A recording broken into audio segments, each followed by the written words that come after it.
मथुरा में एससी/एसटी और UGC act पर सवर्ण समाज का ऐलान। नई राजनीतिक पार्टी की तैयारी। राष्ट्रीय ब्राह्मण सेवा संघ के तत्वावधान में शनिवार को वृंदावन के परिक्रमा मार्ग स्थित गोपालखार श्री हरिदास धाम में विशेष बैठक आयोजित की गई। बैठक में मुख्य अतिथि के रूप में पूर्व सिटी मजिस्ट्रेट अलंकार अग्निहोत्री शामिल हुए। बैठक को संबोधित करते हुए अग्निहोत्री ने एससी/एसटी एक्ट और यूजीसी एक्ट को काला कानून बताते हुए सरकार की नीतियों पर तीखा हमला बोला। उन्होंने चेतावनी दी कि यदि यूजीसी एक्ट वापस नहीं लिया गया तो आगामी चुनावों में इसके गंभीर राजनीतिक परिणाम होंगे। साथ ही बांके बिहारी मंदिर कॉरिडोर का विरोध करते हुए इसे न बनाए जाने की मांग की। इस अवसर पर सवर्ण समाज ने नई राजनीतिक पार्टी के गठन का ऐलान करते हुए कहा कि यदि उनकी मांगों की अनदेखी हुई तो वे राजनीतिक रूप से जवाब देंगे। बैठक के माध्यम से सरकार को स्पष्ट चेतावनी दी गई कि सवर्ण समाज अब अपने हितों को लेकर निर्णायक भूमिका निभाएगा। पवन को कारण बताओ नोटिस उदय प्रताप खेती के लिए कुछ किया ना उसमें लगा दिया। फर्जी SC/ST case 2017 district Hapur Om Prakash Dwivedi Amit Singh ने फिर से राहुल ठाकुर फेक SC/ST के अमरोहा से अमित सिंह ने डाला है। फिर इसके बाद वाशु सिंह इन्होंने गंदे आरोप लगाए गए, मुकदमा भी कर रहे हैं ये लोग, जबकि 100 नंबर पुलिस वाले हमारे यहाँ के चौकी प्रभारी भी मौके पर आए थे, मेरे और मेरे परिवार पर गलत मुकदमा दर्ज करवा दिया है। इस तरीके से ये करीब अध्याय नहीं हो सकता। उसी अयोध्या धाम से ये सीट हार गई। अभी इनको काशी भी सीट हारनी है और मथुरा वृंदावन भी सीट हारनी है। अभी इनको समझ नहीं आया है। हो सकता है ये देश में हम लोग का जो है ये टेस्टिंग एक तरीके से हमारा जो है परीक्षा ले रहे हैं। और मैं आपको विश्वास दिला देता हूँ जो ये कॉरिडोर में जो ये करने का प्रयास कर रहे हैं, मैं आपको कहीं साइन करके दे दूंगा। अगला ये चुनाव हारेंगे मथुरा से, अगला ये काशी से चुनाव हारेंगे। काशी में आप देख रहे हैं क्या क्या कितना नुकसान किया गया लोगों का, आपको पता भी नहीं है वहां कितना नुकसान किया गया। एक देश में जो इस तरीके से सांस्कृतिक केंद्र होते हैं, धार्मिक केंद्र होते हैं, वो एक अरसे से बने होते हैं।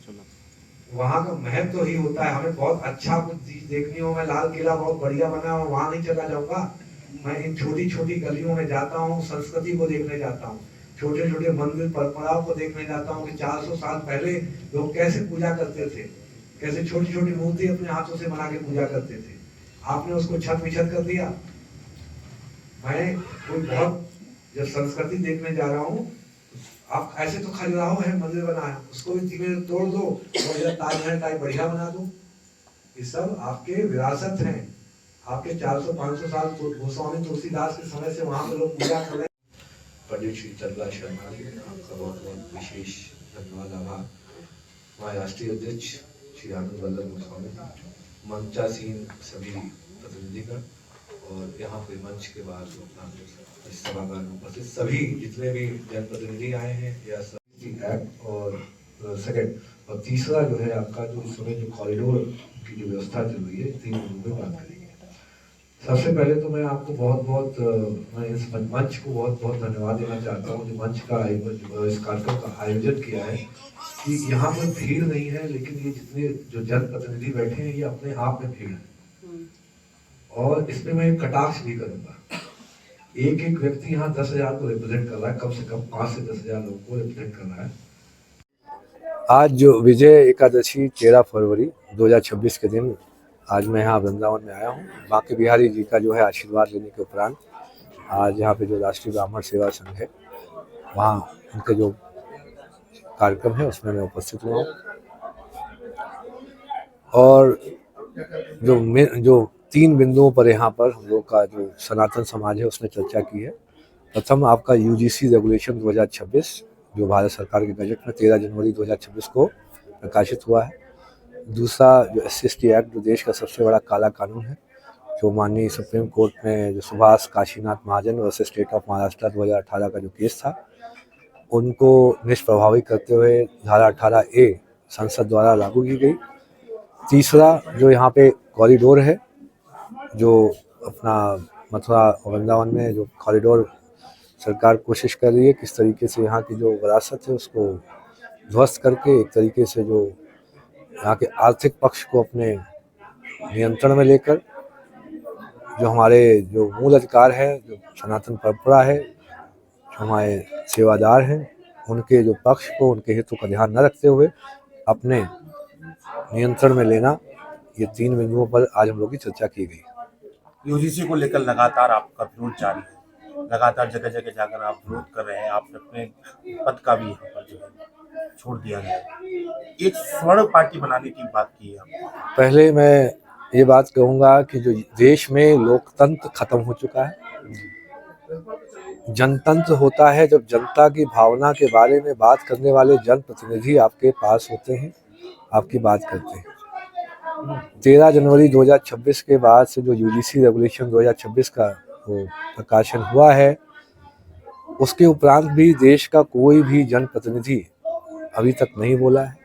देश में एक कॉर्पोरेट कंपनी की तरह एक सरकार चलाई जा रही है केंद्र सरकार के द्वारा। जब जनतंत्र नहीं है तो पूरे समाज, पूरे प्रकृति का ये डिमांड है, ये उम्मीद है, ये चाहत है कि अब एक सनातन, असली सनातन प्रेमियों की एक प्रतिनिधित्व वाली सरकार हो।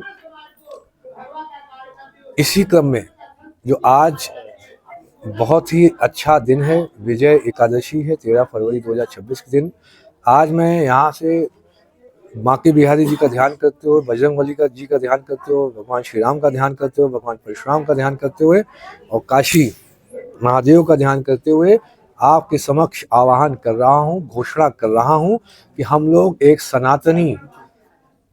सनातनी सरकार की स्थापना हेतु अपनी पहचान को बनाए रखते हुए हम एक अपनी सनातनी राजनीतिक पार्टी का जल्द ही शुभारंभ करने जा रहे हैं। अब हम आपसे अलग हो रहे हैं, अब हम अपनी पहचान के साथ आपके साथ जुड़ेंगे। अब हम पूरा देश का सनातनी समाज आपसे अलग हो रहा है, अब हम आपसे अलग हो चुके हैं। आपने एक मेल आईडी भी बनाई गई है, किस तरह की मेल आईडी है, किस तरह की वह शिकायत लोग कर रहे हैं? मुझे सुबह करीब 9 बजे 8 बजे के आसपास मुझे बिहार पटना से पूजा मिश्रा जी का कॉल आता है। उन्होंने बताया कि मेरे ऊपर SC/ST एक्ट की बार बार कोशिश की जाती है केस दर्ज करने की। मैं वहाँ पे क्लर्क हूँ और मुझे 2 बार सस्पेंड किया जा चुका है। उनकी एक ही डिमांड है, ऊपर के जो जितने लोग बैठे हुए हैं, कि मैं उनके साथ फिजिकल रिलेशनशिप में आ जाऊं तो उन्हें सब कुछ जो उनका आरा वगैरह उसका जो है माफ़ कर दिया जाएगा। मैं उससे बहुत मुझे दुख हुआ, क्योंकि मुझे तो पता है कि 90% फर्जी है। तो मैंने कहा क्यों ना एक हेल्पलाइन का सिस्टम बनाया जाए। मैंने एक फेक SC/ST.complaints@gmail.com ईमेल आईडी बनाया गया। अभी तक कल से लेकर आज तक 40 से ज़्यादा कंप्लेंट्स आ चुकी हैं। मैं आपको अलग से अभी दिखा भी दूंगा, और मुझे फ़ोन दे दिया जाए, और 70 से अधिक कॉल आ चुकी हैं अलग अलग विभिन्न प्रांतों से, जो फर्जी SC/ST एक्ट की कंप्लेंट दर्ज की गई है। बांके बिहारी कॉरिडोर को लेकर भी आप चर्चा कर रहे हैं। बांके बिहारी कॉरिडोर और यूपी में लगातार 27 को चुनाव भी है। देखिए, ये एक बहुत ही संवेदनशील विषय है। इसमें सरकार को जल्दबाजी नहीं करनी चाहिए। देश को संस्कृति बनाने में जो कॉरिडोर अभी जो आप सोच रहे हैं, यहाँ पे विरासत, जो यहाँ सेवादार हैं, गोस्वामी समाज है, जो भी हमारा ब्राह्मण समाज है और सब समाज है, इसका एक योगदान रहा है।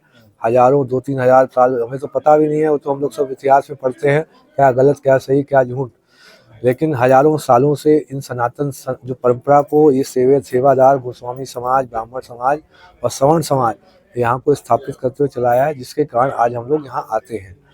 अब आपको यहाँ का चढ़ावा दिखता है, यहाँ का पैसा दिखता है, यहाँ कितने लोग, लाखों करोड़ों लोग आते हैं, उनसे आप आय प्राप्त होने में आमदनी दिखती है। इसलिए सरकार से विशेष अनुरोध है कि इस तरीके से हस्तक्षेप करने का प्रयास ना करें। आपने राम मंदिर में जिस तरीके से पूरे देशव्यापी हस्तक्षेप किया, वहाँ पे भी आपने सिर्फ चढ़ावे पर ध्यान रखा, और आप स्वयं आप जिसका श्रेय लेते थे, उस जगह आप अयोध्या की सीट हार गए। ऐसे ही यदि आपको और सीटें हारनी हैं, वैसे तो आप उस देश में